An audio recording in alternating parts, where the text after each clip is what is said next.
MotorWeek is made possible by Tire Rack.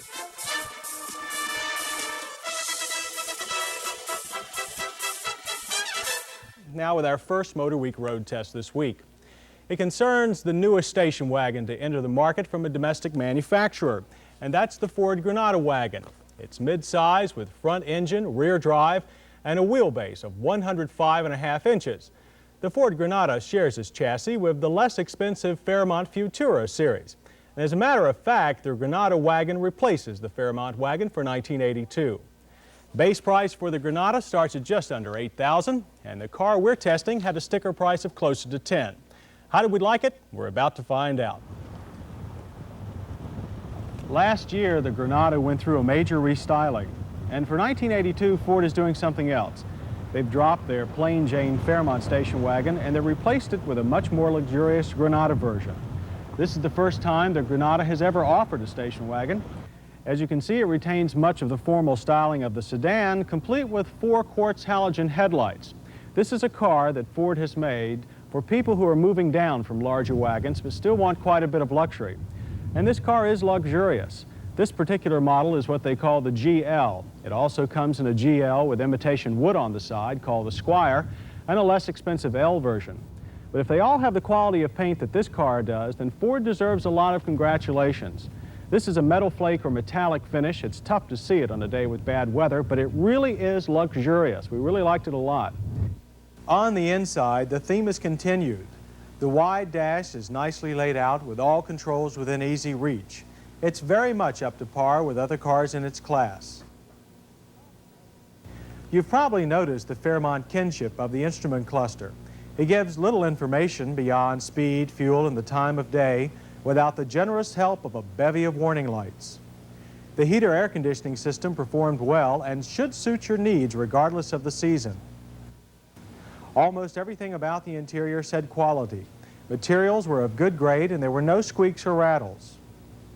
The only thing that took away from the rich feeling of the GL was the overboard use of plastic wood. The dash is stripped with lots of it. It's nice looking plastic wood, mind you, but it's plastic just the same. From a standstill, I found the Granada had reasonable acceleration. The optional 3.8-liter engine is barely adequate for this size car. The new Select Shift automatic transmission performed flawlessly, and we could hardly tell when its fuel-saving locked-up torque converter came into action. I was impressed at how well the GL combined handling with smooth ride. Yes, the front end does bounce a bit, but there was much less body lean than expected. The power rack and pinion steering was quick, and a good deal of road feel still managed to reach my hands. Our staff was then able to add to these observations with a few tests of their own. Passing acceleration was first, and just as I thought, somewhat on the slow side with a 40 to 55 mile per hour time of 7 seconds. You could feel a definite lag in the transmission when dropping into passing gear. In our handling test, drivers found the GL maneuvers much better than many sedans. Sudden turns did produce a lot of sway in the rear end, but that's hardly unusual for a station wagon. Overall, handling was good, and another surprise for the Granada. Turning diameter for the Granada was 40 feet. That's respectable for a mid-size car, but not exceptional. When you want to stop, the GL will do it from 30 miles per hour and 50 feet. From 55 miles per hour, the car stops in 145 feet. In all tests, our drivers found the brakes felt secure and there was no fade. The engine in our test car is Ford's new 3.8-liter V6. This is Ford's first domestically produced V6, and it's the largest engine offered in the Granada.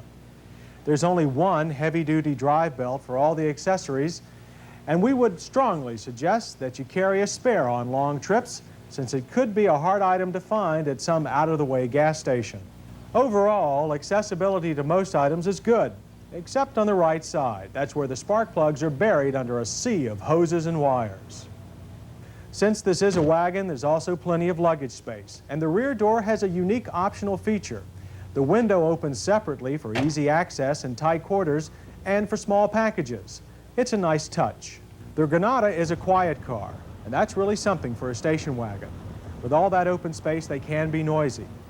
Visibility? Well, it couldn't be much better. Except you always have some problems in a station wagon knowing just how far back the car goes. If all that cargo room isn't enough, the Granada can be fitted to tow a trailer weighing up to 2,000 pounds. Something else. Although this car is luxurious in a lot of ways, we were a little curious while some of the trim wasn't of better quality. Even the luggage rack is kind of flimsy. We expected better. But we did like the Granada. We liked it a lot. It handles extremely well for a station wagon. It's very quiet and very posh. And the mileage is pretty good too. The EPA rates this car at 19 mpg city, 26 on the highway. In our testing, we got a combined figure of 21. When you think that this is a wagon that almost weighs 3,300 pounds, that's almost surprising. The Granada GL wagon, new from Ford for 1982.